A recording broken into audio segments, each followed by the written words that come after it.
Sebenarnya harus dimulai untuk penyelesaian tapal batas. Oke lah, hari ini kita ada persoalan kabupaten kita dan kabupaten yang lain. Yang sebenarnya tapal batas kampung itu juga banyak bermasalah dan sampai hari ini itu menjadi konflik yang tidak terselesaikan.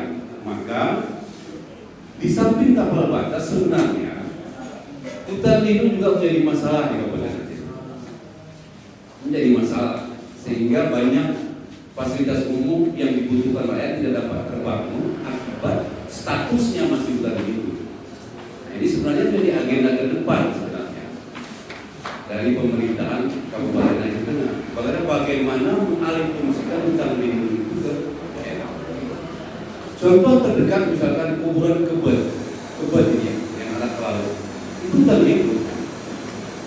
Itu hutan lindung, bayangkan. Rusip Antara itu Tirmiara, Wekiri itu hutan lindung.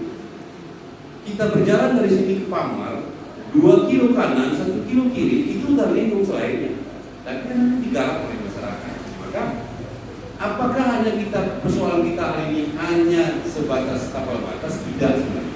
Hutan lindung juga itu menjadi persoalan. Maka sebenarnya itu menjadi agenda ke depan sebenarnya. Kemudian zonasi wilayah. Ini kan mungkin yang kami paparkan bagian dari pengalaman kami di Komisi A. Bahwa kami sering menyampaikan baik di priorisasi Pak Sabela maupun Pak Nasruddin, penataan zonasi wilayah kecamatan itu harus segera ditata. Coba bayangkan, Berawang Baru itu menjadi wilayah kecamatan Bekasi, kan rumit. Itu menjadi wilayah kecamatan Bekasi. Maka itu yang saya maksud dari awal itu, tata dulu zonasi wilayahnya. Tata tapal batasnya dari kampung dulu, baru kecamatan, baru kabupaten dengan kabupaten. Yang tentunya itu sudah ada berita acara kesepakatan dari pemerintahan di tingkat bawah. Maka itu sebenarnya yang menjadi titik-titik persoalan di Kabupaten Aceh Tengah. Nah, mudah-mudahan siapapun ke depan menjadi stakeholder ini menjadi agenda. Yang ini kalau dibiarkan sebenarnya ini menjadi masalah. Nah, maka pandangan kami di Komisi A, karena perlu kami sampaikan 3 periode kami di DPRD Aceh Tengah, itu hanya hampir 2-3 tahun kami tidak di Komisi A. Maka mungkin menyangkut tapal batas, persoalan konflik tapal batas itu benar-benar kami lalui. Maka yang kami sampaikan kepada pihak eksekutif selalu bangun saja retribusi di Tanah Bebos itu. Bangun aja, kenapa tidak? Kita bangun saja retribusi di situ, baik di isu-isu tadi, bangun. Nah, buktinya kata tim teknis, kita tidak punya data bahwa tidak ada bangunan apapun di situ. Berarti kan menyambung apa yang saya sampaikan sekitar 6 tahun yang lalu. Kenapa Tanah Dapat biarkan? Kenapa orang itu bisa bangun? Kita kenapa enggak? Bangun saja bahwa ini retribusi kami. Bangun di situ. Persoalan tapal batas belum selesai, kita tidak mau tahu, bangun saja. Tapi kan tidak ada keberanian di eksekusinya. Dan itu saya sampaikan sebelumnya dari Pak Nasruddin Bupati.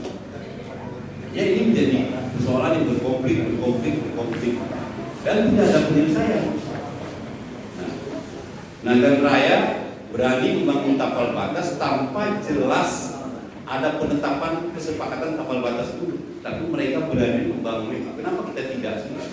Ini yang menjadi mungkin kesalahan-kesalahan kita bersama. Kita bersama kalau menurut kami di masa lalu kita tidak berani eksekusi itu. Bahwa kalau kita yakin di Arul Baru tadi, kenapa tidak retribusi bangun saja? Tapal batas bangun saja, biarkan itu dulu. Ketika konflik pasti provinsi akan turun tangan, kan begitu ya. Sebenarnya seperti itu. Nah, Bapak Rejek dan rekan-rekan yang kami hormati dan kami muliakan, terkait penetapan tapal batas yang memang ditangani oleh Pak Sabela ketika menjadi bupati. Terus terang, kami Komisi A waktu itu memang tidak mengetahui akan hal ini. Tidak ada apakah yang namanya surat pertimbangan, kemudian diajak duduk bahwa pembicaraan mengenai tapal batas ini diajak duduk begitu. Seingat saya ini Pak, seingat saya. Maka terus terang ketika salah satu penduduk Tanah Dapat di Jakarta waktu WA kami menandatangani, kami juga secara pribadi heran, terkejut sebenarnya. Karena tidak kita ketahui apakah ada telah komisi awal itu, kita tidak ada. Dan Pak Bela pun tadi menyampaikan ke kami memang komisi tidak hadir waktu penandatanganan itu. Dan memang iya. Nah, mungkin ya Pak Sabera selaku Bupati waktu ini butuh segera untuk ditandatangani yang sudah dijelaskan oleh Pak Wayu Firmadi. Karena di vonis Covid, maka secara teknis dia dapat diverifikasi oleh tim teknis.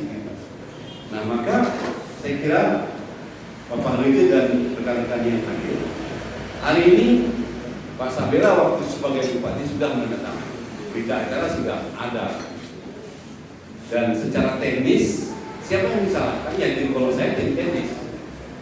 Meskipun waktu itu ya secara penjelasan tadi bahwa ketika berangkat di vonis Covid untuk memverifikasi peta itu, saya kira hari ini kita harus punya komitmen bagaimana ini bisa dibatalkan. Pak Sabera ini sudah mau membatalkan itu, kita bagaimana? Ini yang sebenarnya solusi ke depan. Kalau kita mau diskusi kesalahan A, itu kan tidak ada artinya dan tidak ada solusinya. Yang terpenting buat saya selaku anggota DPR KJR hari ini, komisi A, ini bagaimana solusi bersama-sama kita dorong bahwa ini bisa dibatalkan oleh Kementerian Dalam Negeri. Kalau oleh Kementerian Profesi aja tidak mungkin, dan akan mungkin itu terjadi karena dalam perjalanannya sudah pasti afiliasi mereka pasti ya, kan begitu ya. Maka untuk itu Bapak Rege dan rekan-rekan sekalian yang kami hormati, bagi kami atas nama anggota DPR KJR Tengah, ini bagaimana kita cari solusi. Solusinya kalau menurut kami, maka sebenarnya ke depan Bupati aktif hari ini harus ada sebenarnya. Bupati kalau punya visi hari ini itu harus ada hari ini dalam ini sebenarnya. Untuk karena eksekutornya dia. Kalaupun ada kesimpulan eksekutornya yang visi hari ini siapapun dia, itu harus dihadirkan. Maka Bapak Rege mungkin hasil diskusi ini nanti saya akan bawa rapat di Komisi A dan kami akan fasilitasi untuk menghadirkan PJ Bupati dan asisten yang berkaitan dengan ini untuk bagaimana kita buat kesepakatan bahwa stakeholder di Aceh Tengah harus sepakat dulu menolak yang namanya keputusan tanggal 2 Juni 2021 itu.